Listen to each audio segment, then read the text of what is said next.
Shiao-Yen. Thank you. Welcome. So happy that you came here. I'm so honored to be hosted for you. Yeah, thank you so much for being here. Well, we don't need to host you went anywhere, no matter what. Let's hope. You know, one world.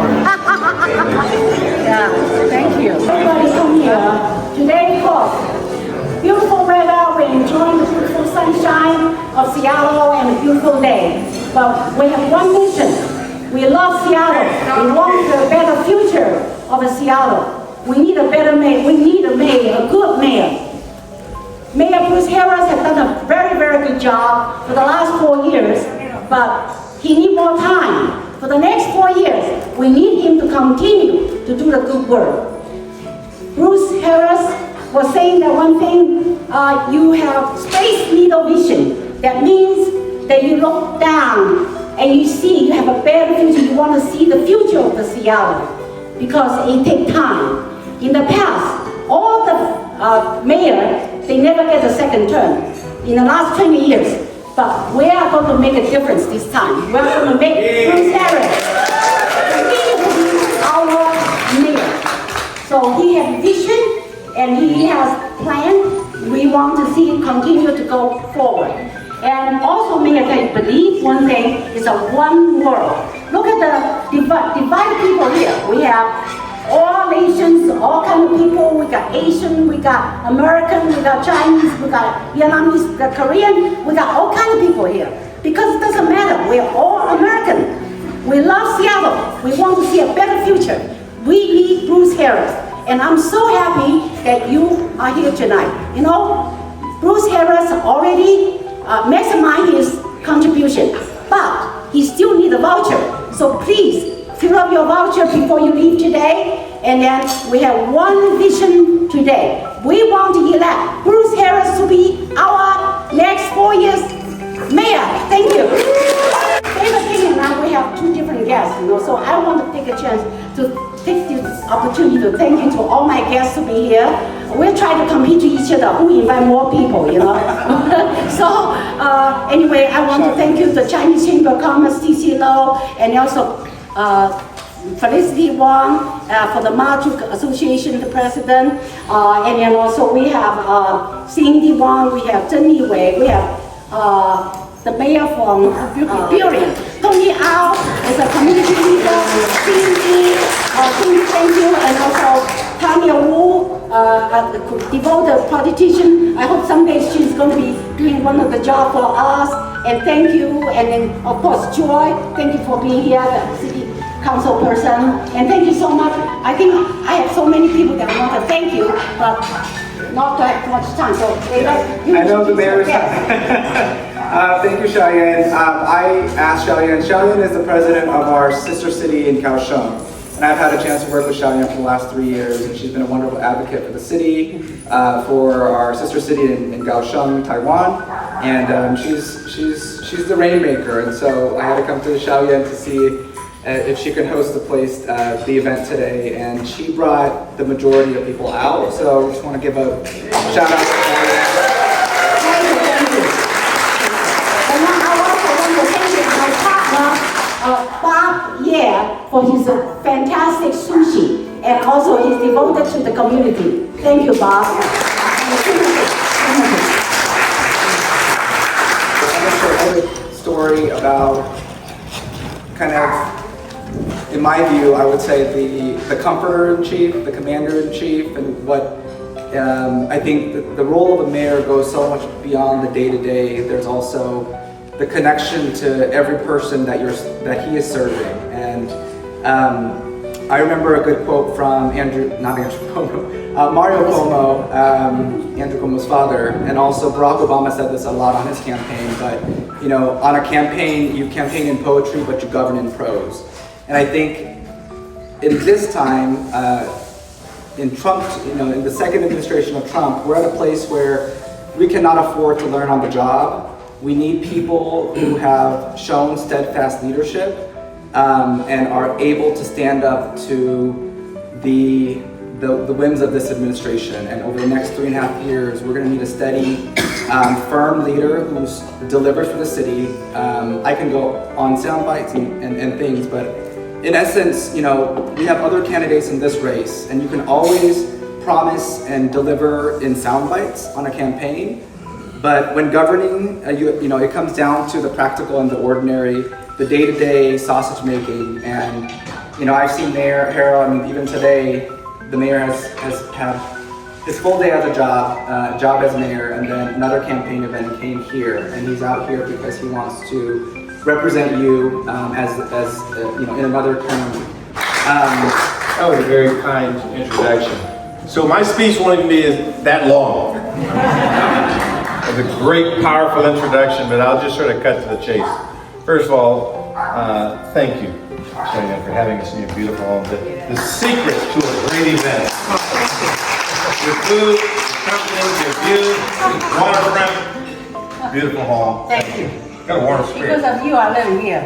Okay. All right. A few things.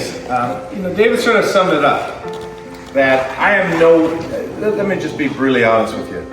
I am nowhere near satisfied with the condition of this city. You think we're taking a victory lap? Think differently. Now I'm looking at a few of you, and I want to give you all these shout outs, but I'm going to avoid it just be a little brief. I should start giving shout outs. I'm looking at all my friends here. Like Joy's begging for one. No, I'm not going to give you a shout out. The fact is, we have big city problems. The fact is, if I could clean up 12th and Jackson and have the businesses open and the people killing themselves on drugs and drug trafficking off the streets, and I could do it like this, it will be done. The fact is, if downtown I could clean it up and get businesses thriving, and it was just like this, it would get done. I talked to mayors throughout this country about some of the situations we are in. There's some great news, though. The great news is, let me back up. I'm gonna stick in the bad news for a minute. So when I got elected, a lot of people don't know this. So I had lost over 300 officers, which meant I had about 950 deployable officers. That is extremely low. You can't do your job at those kinds of numbers. And worse, I had many officers that were just waiting to retire. And they were putting in their time. And of course, after May 25th, 2020, after the George Floyd murder, officers were completely demoralized. And so they were quitting, and they weren't, and it was very hard to recruit. In 2020, we had 721 applications for a year. That is incredibly low. Last year, we had 4,000. Right now, we're getting 10 a day. This year, we'll hire 150. What we're doing now is I had to look at every granular piece of the recruiting process. How does someone take a physical test? How long is it between the tests they could take? Who are our best recruiters, the police officers themselves? So I went to each precinct, sometimes 4 a.m., and met with these officers and said, you have to be the ones to help me build a police department. So when you look at some of the challenges we have, we're doing it with limited resources. The great news is, thanks to the help of the council, and I have two former council members, David Delachan, and a current council member, Joy Hollingsworth, right now. Thanks to them, and I always give the council their props because we're in this together, deeply. So the good news is, I hired a superstar chief in Chief Sean Barnes, who is nationally respected, who has a PhD, who is masterful in constitutional policing, but he's developed for me a Seattle-centric plan. And you see that we're not afraid to make arrests of the bad people that are drug trafficking. The challenge we have is there's a health crisis going on as well. People are just killing themselves. And if I arrest this person that's killing themselves, they spin in and out of jail, and I'm not solving the problem. So the most important work we've laid the foundation for is to work with the county. The county, remember, the county runs about a $3.5 billion health facility.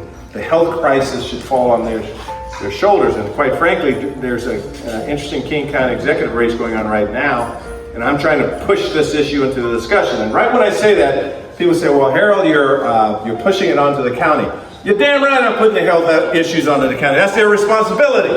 Make no mistake about it. We pay into that system. I want my ROI. We will do our job running this city. Okay, make this clear. I get excited when I hear about some of the idiocy coming out from some of these campaigns about we're real good at what we do. So we have a very holistic approach to solving these issues. But it could not be done in 3.5 years. The fact is, we are a growing city. We're a very expensive city. The fact is that when many of us were young, and I'm not talking about you, Brian Surratt, I'm talking about you're still a kid. When we were young, the average house is about 2 times the median income. So you make $40,000, you buy an $80,000 house. You make $50,000, you buy a $100,000 house. About 2.2 times the median income. Now it's like 9 or 10. So if you make $100,000, the median house is $1 million, you just can't afford it. So our income has not kept up with the price of a house. So what are we doing? Number one is you look at the education levy, for example, we're putting on the ballot. We're letting these kids go to school for 2 years for free. We're looking at the trades and apprentices. We are a trading city. And when I look at my beautiful, beautiful Asian brothers and sisters here, we realize we're proud of our Asian ties, our trading relationships. That's why we take these trips to keep this wheel of commerce turning. So we want, being a port city, and we have a lot of port people here, we want to make sure that we're piping into these jobs. These are well-paying, good-paying jobs. And I got leaders again, I'm not going to call you out. You have leaders here doing this kind of work. So what we're trying to do is make sure that we are poised to be the Seattle that we should be. Now, this is a tough job. I make no mistake about it. It's a 7-day-a-week job.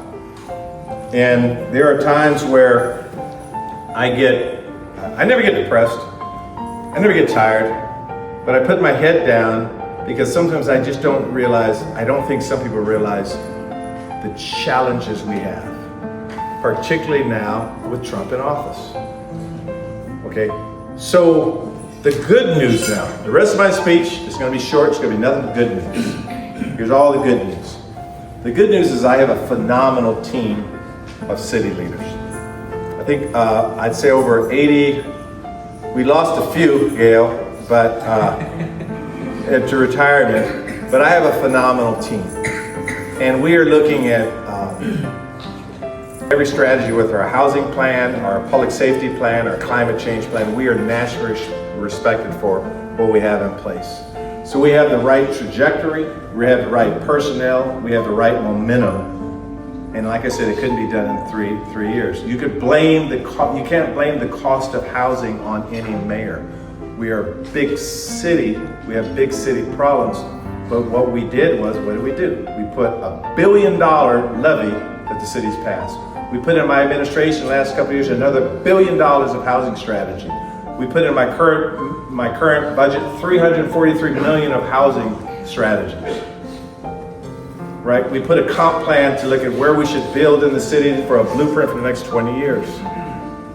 So we have the resources laid out, we have the plan laid out, and we're executing. But these are not 2 or 3 year plans. We have to play the long game. And I teased you a little bit with the Trump administration. The challenge with the Trump administration, just be my last point. I don't understand the end game. I don't understand the end game. If you believe in public safety, why were you cutting resources to our public safety groups? If you believe in a law and order society, why would you deprive us of these kinds of federal funds that we rely on? If you believe in housing for everyone, why would you cut some of our housing money, some of our HUD monies? I don't think they believe in climate change, so I won't go down that path.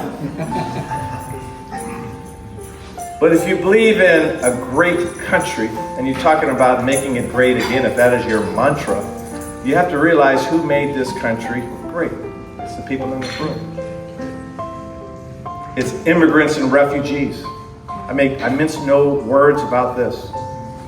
That this country has become a world power because of you and your grandparents and my grandparents. So this is our time to fight. The good news is, all of you have had impediments in front of you. You would not be able to come here. You weren't able to just snap your fingers and have a home like this. You weren't able to snap your fingers and be able to wear these clothes that you're wearing. You worked hard. We're not afraid of hard work. Never been afraid of hard work. We believe in community. We love our community. One beautiful thing about the Asian, what do we call it now? API was AP, NI, A, come on, David, school. A-A-N, what which? NHPI. NHBI, Native Hawaiians, Pacific Islander. One of the beautiful parts of coming here is we start enjoying each other's culture. I've told more people on one occasion I'm actually half Korean. I'm half Japanese, but I love Korean so much. When I say, yeah, I'm half Korean, no, you're not. That guy is. Oh, yeah, that's right. But here, we celebrate each other's Asian roots. We eat at each other's restaurants. We understand our families. We intermarry. It's a beautiful experience when we come over here. That's the beauty of this culture.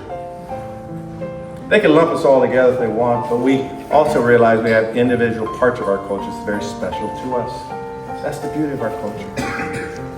So I can't do this job alone. I need you.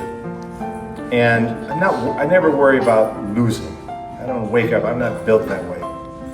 All I do is look forward. I argue with data and logic. I have a North Star. It's all about our kids, our children, our planet, our people. It's very easy to North Star. Politics doesn't have to be that complicated. But I need you. And so for that, I thank you for this warm dinner. I didn't get to eat any, but that's okay. This warm view, but most importantly, I thank you for your warm friendship. Thank you very much. Thank you for being a delegate mayor for Seattle. This is my gift from Seattle. Oh my goodness.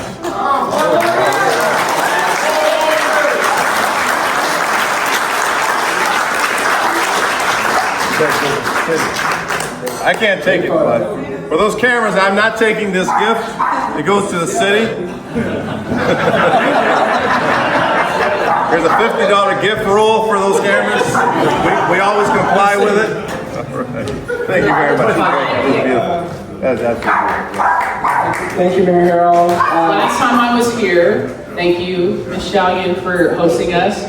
She had 2 dogs, and now she has 4. And we know that they run the house, right? They know how to navigate, right? I'm animal number 1, human number 2. And I told her she can have my dog as well. Okay, so here's the most important part of the night. So my name is Joy Hollingsworth. I serve on the Seattle City Council, District 3. I've had different types of relationships with the mayor. The first one is our families go way back. So I've always known him and his family, and the Harrell family. The second relationship was as a mentor. So he's been a mentor to me, whether it was through business, just life in general, from day one. And now, as a colleague, and him being on the 7th floor and us on the 2nd floor. And the one thing that I can tell you all that has remained the same, his hairline is still the same, right? Just playing.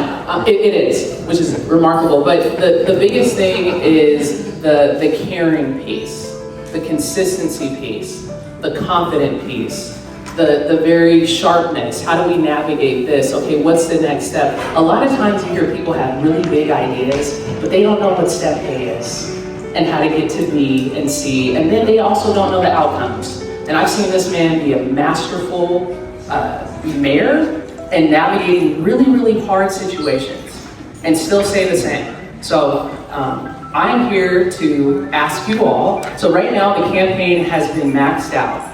Okay, so that means that they cannot take any more donations, but you all see these papers around here? You can fill out your name, because when the time comes for them to get more money, they will call you, okay? So put down a working number and a working email so they can call you to make sure that they can be able to raise more funding. And here's the biggest thing, we cannot sleep on this election at all.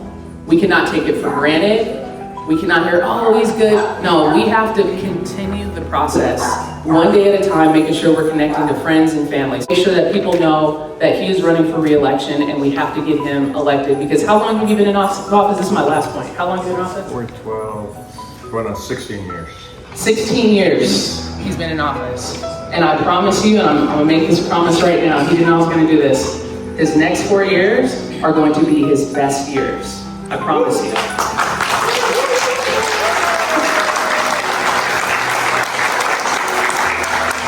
I can make that promise, right? Yes. Okay. The best is yet to come. So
whispers of the wind. Through the pines I hear calling me back to a place so dear. Dusty roads where my heart still roams, under skies that painted my childhood homes. Every mile a memory, every turn a tale, in the echo of the hills where the stars prevail. Take me home, country roads, to the place I belong.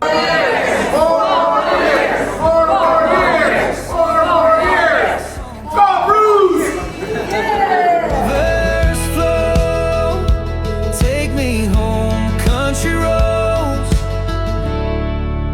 Let my spirit go.